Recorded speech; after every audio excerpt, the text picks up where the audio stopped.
Hello, আসসালামু আলাইকুম। কেমন আছেন সবাই? এই তো আমি মেডিকেলে যাওয়ার জন্য রেডি হয়ে গেছি। এখন আমি নিচে নামবো। এই তো একটা রিক্সা করে রিক্সায় উঠে পড়লাম। আজকে ক্লাস থেকে ফিরে অনেকগুলা কাজ আছে বাসায়, সেগুলা করব। কাপড়-চোপড় ধুইতে হবে অনেকগুলা। অনেক গুছানি বাকি আছে।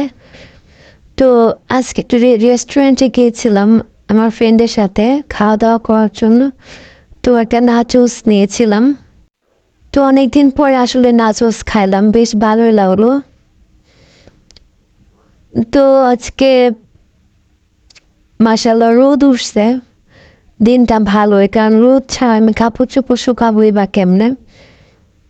আমি আর বেশিক্ষণ ওখানে স্টে করি নাই, খাওয়া দাওয়া করে চলে আসতেছিলাম। এই তো এটা সিনেপ্লেক্সের সামনে দুইটা আপু পিক উঠাচ্ছিল। আসলে এখানে মানে যারা খাইতে আসে ফুড কোর্টে তারা এখানে পিক তুলবে মাস্ট। মুভি দেখুক আর না দেখুক পিক তুলেই যাবে। ওইটা অবশ্য ভালোই হয়েছে। ফটো ফটো সেশন করার জন্য একটা জায়গা। সাকিব খানের একটা মুভি রিলিজ হয়েছে দরদ, এটাও এখানে শো করতেছিল। তো বাসায় চলে এসে আমি এই যে চিপস খাচ্ছি। তো কাপড় চোপড় ধোয়া টোয়া শেষ করে আমি ছাদে চলে আসছি। কাপড় চোপড়গুলো শুকাইতে দিচ্ছি, কারণ বারান্দায় দিলে শুকাবে না, আর ছাদে দিলে অনেক দ্রুত শুকায় যায় আর কি। খরা রোদ পড়ে তো, খরা রোদে একদম শুকায় টনটনা হয়ে যায়। আর এই তো একটা লাউ গাছ লাগাইছে কে জানি, দুইটা লাউ ধরছে, একটা লাউ পলিথিন দিয়ে ঢেকে রাখছে। কি সুন্দর লাউ পাতা, আমার তো দেখি মানে দেখি অনেক খাইতে ইচ্ছা করতেছিল। তো এই তো কলা গাছ লাগাইছে, তারপরে এটা একটা কুমড়া গাছ। আর এই যে মানে এই ছাদে না অনেক কলা গাছ লাগাইছে। আর এটা একটা ডালিম গাছ। যে দেখেন পুঁইশাক লাগা রাখছে, পুঁইশাকের গাছটা যত্ন করা হয় না, এই জন্য কেমন যেন ফ্যাকাশে হয়ে যাচ্ছে। তো বিকাল হয়ে গেছে, রুমে চলে আসছি সন্ধ্যার পরে। রান্না করে আসলাম রান্না করার জন্য। শুধু সিম ভাজি করব, যেহেতু মানে চলে যাব কালকে, তো এই জন্য ভারী কোনো কিছু রান্না করব না, অল্প রান্না করবো যাতে শেষ করতে পারি। এই তো আমি এখন পেঁয়াজ মরিচটা দিয়ে দিলাম। আমি আজকে শুকনো মরিচের গুঁড়াও কিন্তু দিব সিম ভাজিতে, এটা আমি দেই না নর্মালি, কিন্তু আজকে দিব, যেহেতু একটা আইটেমই করবো এই জন্য একটু ঝাল ঝাল খাবো, সেজন্য দেব। আর আমি 5 ফোড়নের গুঁড়াও দেব, কারণ 5 ফোড়নটা দিলে হয় কি যে কোনো ভাজির স্বাদ মানে অনেক গুণ বেড়ে যায় এই জন্য। আর এখন আমি একটু যে দেখেন কি অবস্থা, ঠান্ডা লেগে পুরো কাশি এসে পড়ছে, অনেকগুলো কাপড় ধুয়েছি তো এই জন্য হইতে পারে। আর অনেক কাজ বাকি রাখছি, শরীরে এক হাতে সব কিছু করা যায় না। একটু লবণ দিয়ে দিলাম।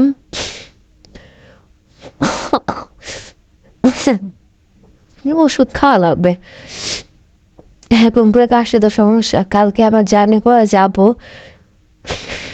তো যাইতে যাইতে বেশ সময়ই লাগবে, যেহেতু আমরা 2টার পরে বের হব, আমার হাজব্যান্ডের ডিউটি আছে। তো ডিউটি শেষ করে তারপর আসলে যাব আমরা। তো যাইতে যাইতে মানে অনেক রাত হয়ে যাবে আমাদের। তো আমাদের বাসায় যাওয়ার যে ভালো বাসগুলা, এগুলা মানে সকালবেলা যায়, আর একটা যায় রাতের বেলা। তো আমাদের যেহেতু টাইমটা ওরকম করে মানে মিলে নাই, তো এই জন্য আমাদের মানে দুপুরবেলায় যাইতে হবে। আর আমি যখন মানে বাসা থেকে আসি তখন আসলে রাতের বাসে আসি, বা মানে খুব সকালের বাসে চলে আসি, কারণ ওগুলো এক টানে চলে আসতে পারে, জ্যাম ট্যাম থাকে না আর কি। তো এই তো আমি সব কিছু দিয়ে ভালো করে ভাজা ভাজা করে নিচ্ছি। কিছুক্ষণ পরে আমি সিদ্ধ করে রাখা সিমটা এটার ভিতরে দিয়ে দিব।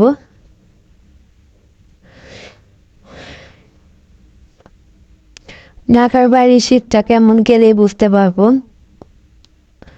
তো আমার হাজব্যান্ডের কিছু গোছ গাছ আছে, সেগুলো আমি করব।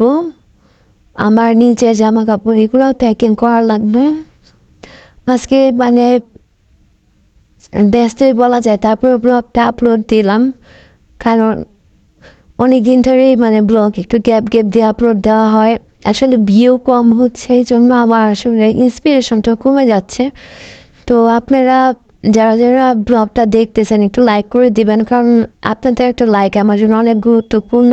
আর যারা আমার চ্যানেলটা এখনও সাবস্ক্রাইব করেননি তারা একটু কাইন্ডলি সাবস্ক্রাইব করে দেবেন। এই তো আমি সিমটা দিয়ে দিয়েছি। এখন আমি এটা একদম কড়া ভাজা হওয়া পর্যন্ত ওয়েট করব। কড়া ভাজা হয়ে গেলে তারপর আমি সেটা নামিয়ে নিব আর কি। এটার ভিতরে আলু দিলে ভালো হতো, যেহেতু আলু নাই বাসায়, জন্য শুধু সিমই আসলে ভাজি করতেছি। রান্না করতে ইচ্ছা উঠতেছিল না, ভাবলাম যে না খেয়েই থাকবো।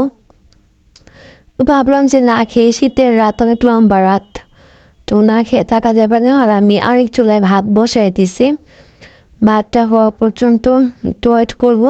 তারপর ভাতটা হয়ে গেলে নামিয়ে তারপর আর কি খাবো।